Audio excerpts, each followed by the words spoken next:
Yes. Obviously, we're all here because we want to ask you about the president's remarks on Air Force One last night. You put out a tweet stating facts about D.C., but what do you say to the President of the United States, who has once again threatened to take over the city that you govern? Well, Mark, similar to what I've told you in previous days, we will brief the president, give him the facts, work with him cooperatively on our shared priorities and areas where he has concerns. So I've made that offer once again to the White House. Can I ask you about that? Have you reached out to the White House since his remarks last night? And can you tell us anything, like, how does that work? Who do you speak to? I have, and I haven't spoken to anyone yet. Can I ask you what you think this uncertainty does to that, the bigger picture of the uncertainty of who is going to be running the District of Columbia does to your ability to manage the city? For instance, what would it do to your ability to borrow money? We don't approach our work with any uncertainty. I was elected. I'm the duly elected mayor of the District of Columbia and the lawful CEO of the District of Columbia. So we don't approach our work with any uncertainty. But having said that, it makes people very anxious. It makes people in our community anxious. It makes our policymakers anxious, our businesses anxious. And that's just an unnecessary distraction. So we want to, as I've said, since President Trump was elected, we want to work on shared priorities with him. He's been busily making changes in the federal workforce.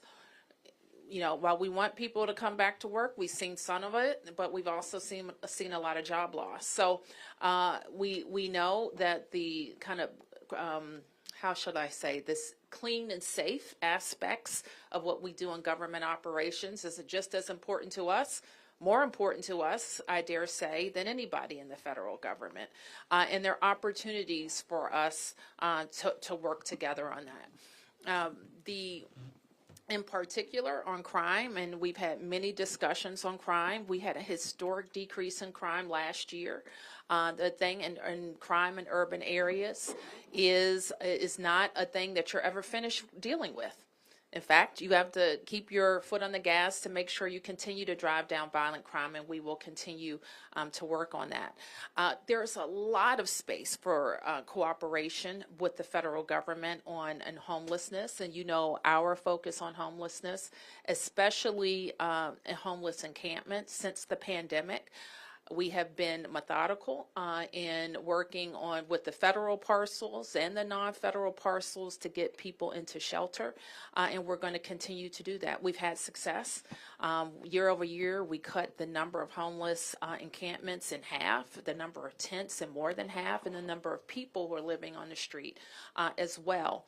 But we have to keep working cooperatively with Park Service and our agencies and our nonprofit providers to get people into shelter. The good thing that people in the district should know, and we'll make sure the president understands this, is that we have shelter space. We have space in our system for anybody who's on the street. And we want to work, and we work hard every day. It's some of the hardest work you'll ever do is to get people who are living on the street to accept shelter. But we do that work every day.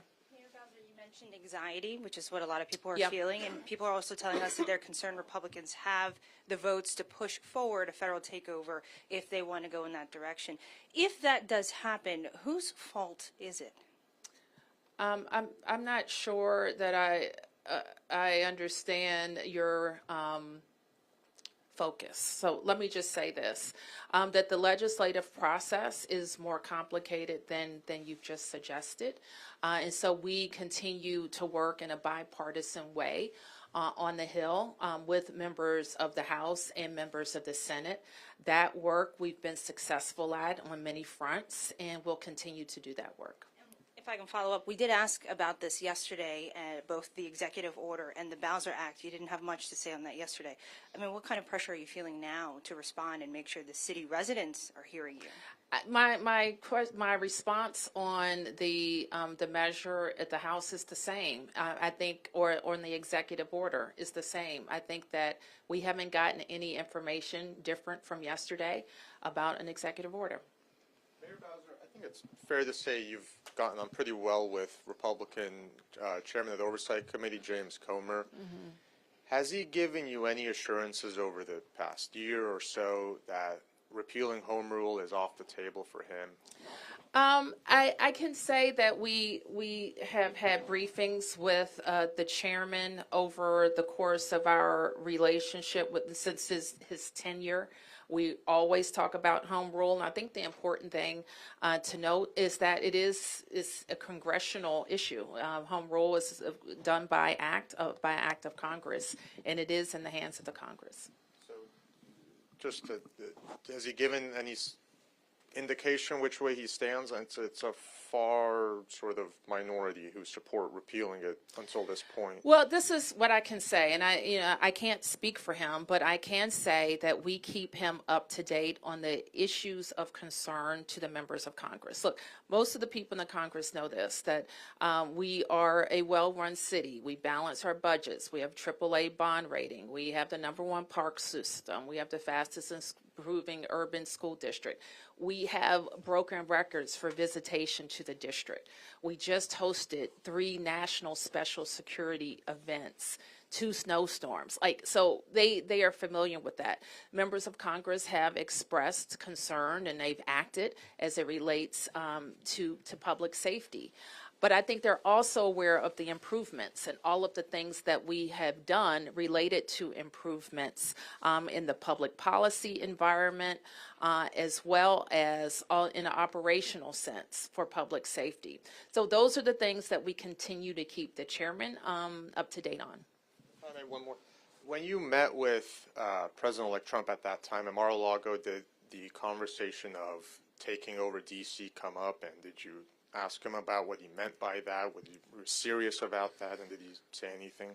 I expressed to the president, and then while I won't talk about everything in specificity, I expressed to the president why our system of government works and why it works best for the people of the District of Columbia. And I would say we left with the impression that his concern was infrastructure and homelessness, and to a lesser degree, public safety. Question over here. I know obviously home rule didn't happen overnight. I mean, it's been in place for 50 years, and there was commissions and councils leading up to this. So in your opinion, is this something that could even that simply just be changed? I mean, what would that even look like? It's nothing about it, as you all who cover the Congress knows, that getting bills, especially controversial ones, through both houses is never simple. And so I would put a change to home rule in that category. It would have to get through the House, and it would have to get through the Senate. And then also, just for people that aren't from this area, I mean, explain what's at stake here, because the city government does so much. I mean, you've got public works, you have the education, I mean, everything that you guys do, there's a lot to it. Of course, there's a lot to it, and that's why it really doesn't make sense for small government people to want to make the federal government become the local government. And we know that it has worked in this city better under home rule than in times where we didn't have home rule. And so we are city, county, and state all at once. We have all of those functions. And so we, as I mentioned, I already talked to you about how people look when they think about well-run cities. What's your bond rating? Do you balance budgets? Do you get clean audits? Are you able to invest in public safety and public schools and transportation? And the answer for us, and we're also, people vote with their feet. We're the fastest growing state in the nation. So those are big things, and we're proud of that. Yes. Mayor, going off of that, when you went over figures about improving homelessness and public safety numbers like that, is it frustrating when the president comes out and says basically the federal government can run it better than DC's leadership? Of course it's frustrating, and we think it's also wrong. And so what we want to make sure, and this is what one takeaway I had from my meeting with the president, and one thing I wanted to emphasize to him. President Trump left D.C. at the end of his first term, in a COVID environment. And in a COVID environment, I think he still has a picture of COVID era DC. And he returns to a DC that is not the COVID, is very much the post-COVID environment, where the issues with homeless encampments is much diminished, not completely solved, but much diminished from the DC that he left. Similarly, in the year that he was, in the year where we saw a spike in crime, much diminished, not where we need to be, but much diminished. So I think that is certainly up to us, and we're willing to have that fulsome briefing with the president. Yeah. Thank you. Have you spoken to the president since your December meeting at Mar-a-Lago? No. What about people on his staff? Yes. And how many times? Oh, I'm not going to tick off times. I guess maybe I'll ask the broader question then. Sure. Like, do you feel like you have a line of communication to the White House that feels reliable and like they answer when you call? Yes. And in the talks about the executive order, I know last week you mentioned that there were discussions, but that you didn't have a ton of clarity on what it would contain. But in those talks that you've been having with the Trump administration, what, if any, promises or commitments have you made in those negotiations about what an executive order might contain? None. Okay. Because we don't know what an executive order would contain. We still don't really know that. Do you have more clarity this week than you did last week about that? I don't have any clarity that there is an executive order. I mean, I think they've been talking about a lot of things, but I can't speak to that. And I guess another broad question, you mentioned it would take a lot, for Congress to, pass that Bowser Act that's been reintroduced. How concerned are you after Trump's comments last night that he could make good on his promise to take over the city? Like, how do you think that will actually happen, and in what form do you think that would take? Well, first of all, I don't connect his statements with anything in Congress. I don't. I think they're unrelated. And I think what the president said, he said many, many times on the campaign trail. And in fact, I think his comments were reminiscent of the campaign. And so what we take that as an opportunity to do is to make sure he has all the information, and that we collaborate on ways that the federal government can be helpful to us, especially on homelessness. I think there's a lot of areas of collaboration. The chief of police and I have met, but the chief of police and the new prosecutor have worked together on a focus that we think is going to be helpful to fighting crime in the district, and that's a focus on repeat offenders and people who use guns. And we think that focus is going to be helpful, as well as making sure there's a full complement of judges. Once our police are making good arrests, there is some assurance of prosecution and that people will be held accountable. So we're on the same page with that. There is really not a lot of space between us on focusing on holding violent offenders accountable in the District of Columbia. Mayor Bowser, Nick Iannelli, WTOP News. You mentioned the difficulty of the legislative process in Congress pushing through something like this.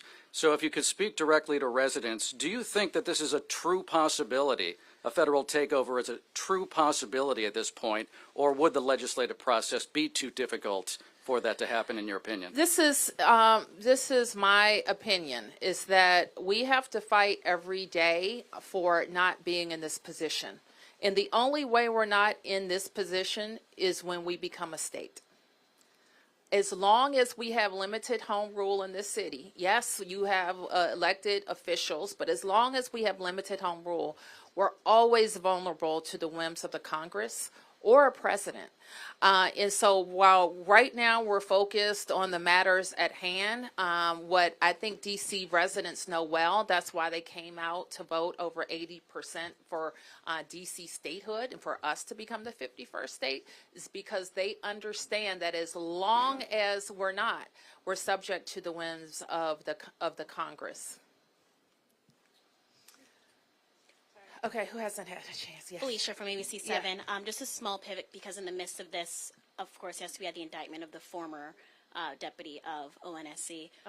As of now, have you considered a possible order to halt new contracts as well as review the contracts? And then, if not, are you confident in that process that they have right now? Well, we already reviewed the contracts. We reviewed the contracts, gosh, now I'm getting my months mixed up, but it was in the fall. So we reviewed the contracts and we reissued a new solicitation, and I think those contracts have been issued. Could you talk a little bit about just this indictment? I mean, you did do a review back when the arrest of former Councilmember White happened. But Ms. McDaniel continued to work not just at once, but then in your administration up until just a couple of months ago. So it would seem that your investigation, the internal investigation, did not uncover, or maybe, I mean, I'm asking, did your investigation uncover anything about Ms. McDaniel's possibility of being involved in taking bribes for steering contracts? And do you now, if it didn't, do you now think you should revisit that internal investigation because it didn't uncover that? No, that investigation probably wouldn't, it was not as fulsome as what the investigative agencies have, the Inspector General and the FBI who were investigating it. So it does not surprise me that we did not see evidence of a bribe. But what the investigation did show us, was that this individual probably contributed to a lax monitoring environment, and that's why she was separated. You anticipated my next question. When you say she was separated, she did not leave voluntarily, she left because of why? Did you ask her to leave? Yes. And was it because you knew of the pending indictment, or because No, it was because of our interviews with staff during the review, the risk management review that I mentioned. And then if I could go back to the president's statement, you mentioned statehood and that the city will only really be safe from this type of attack when it's a state. Do you feel, we just heard the governor of Illinois have some very stern words about the president comparing this to the Holocaust and to Nazi Germany in his State of the State address. We've heard other governors come out pretty forcefully against President Trump's actions. You've been walking, and you've been honest with us about you're not going to get on front of a camera every time he does something and have a knee-jerk reaction. But do you feel that your hands are tied because you're not a governor? This isn't a state. The city is so dependent upon federal funding and the control that it has that it doesn't have over the state, that you have to temper your remarks in cases like this? Well, Mark, my focus is on the district and making sure that the district determines its future. And that's our priority number one. And we are, so I think that's the way we approach all discussions with presidents.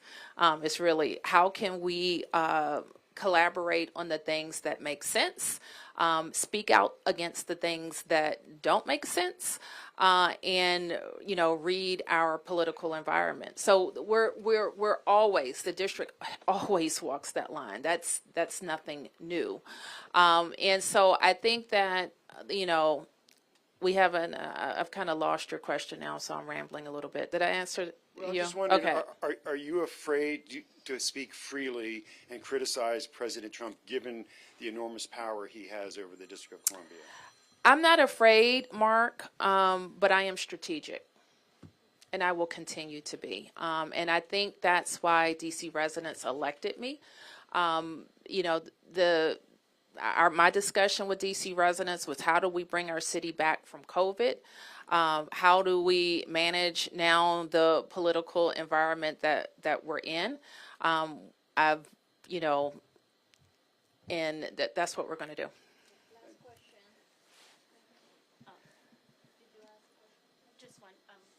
Oh, yeah, I'm just in general, the president says a lot of things, making Canada a state, taking over Greenland, Yeah. things like that. Yeah. You think he's just stirring the pot, or you're taking this seriously? Yes and yes. I think both can be true. You think he's just goading you into acting on the issues that he thinks are most pressing in the city right now? No, I think that I honestly feel like he I don't know. I don't think I can answer that, but I'm not going to be goaded. But I am going to address issues that are, I think that public safety is always going to be an issue of concern for a mayor and the people who live here. So I think that is a shared concern and that we continue to be very focused on. So here's what we haven't talked about in this discussion is all the ways that the federal government can help.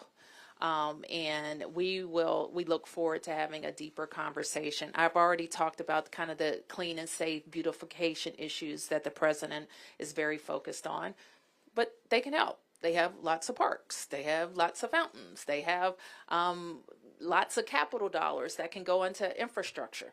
So they can help. On public safety, they can help. They can make sure we have experienced prosecutors in the U.S. Attorney's Office to work with Ed Martin on our cases, and they can help with making sure that we get judges. They can even help speed up some of our capital projects related to public safety, police stations, DC jail, more cameras. They can help on those things. But there's some things that you may not think about that they can help with, because if the House version of these Medicaid cuts goes through, that's going to hurt not just us, that's going to hurt everybody, but it will also impact public safety. If people aren't getting the medical services, mental health services, services in schools, services in the homeless services sector related to Medicaid, that's going to have a very negative impact on public safety. So that's not just a DC issue. That's a United States issue that I hope that the members of Congress don't cut off their noses to spite their faces and cut these Medicaid dollars that then create more crime. Just a super quick follow-up to the ONSC. I know you mentioned you did the review of the contracts already. Just with people now hearing two people accused and tied to the agency, what makes you confident in the process now moving forward with the contracts they do have? We talked very long and hard with our new director that was approved by the council, who has a monitoring and management background on those contracts, and so we're really focused on it. But I want to be clear: the individuals that were found to be trying to influence the process or influencing the process have been rightly handled by the criminal justice system, and we take very seriously our need to